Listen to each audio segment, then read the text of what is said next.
কিংবা এন যে কোনো একটা মান আমরা বের করে এই সেকেন্ড ইকুয়েশনে রিপ্লেস করব। সাপোজ আমি এখান থেকে এনকে বের করছি। What is N? N equal to minus L plus M. তাহলে এখানে রিপ্লেস করলে কী দাঁড়াবে? L square plus M square minus L plus M square whole square. এটাকে ব্রেক করলে আসবে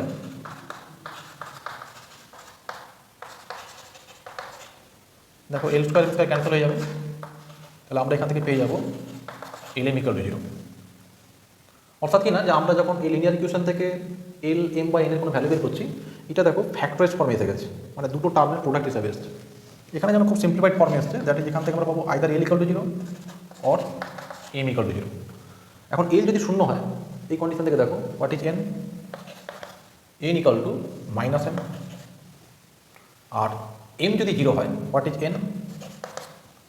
এম যদি শূন্য করে দাও N equal to minus L.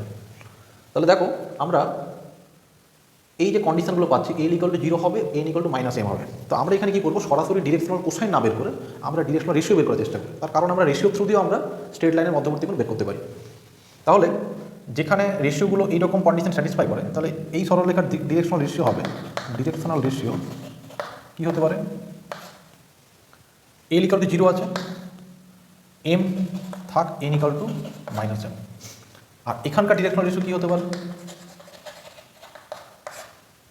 L M 0 and N equal to minus M.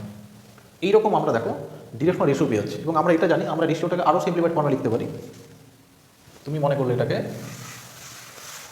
তাহলে প্রথম লাইন তার যে ডিরেকশনাল রেশিও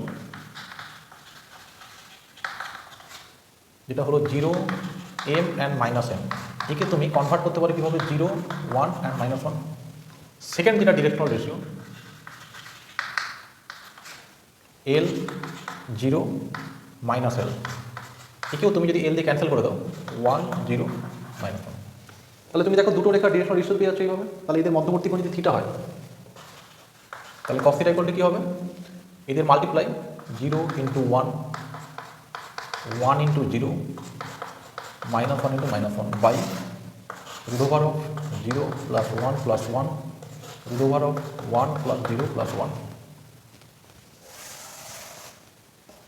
তাহলে উপরে আসবে 1, নিচে আসবে √2 into √2, that is half. Half means cos π/3। So theta equal to π/3।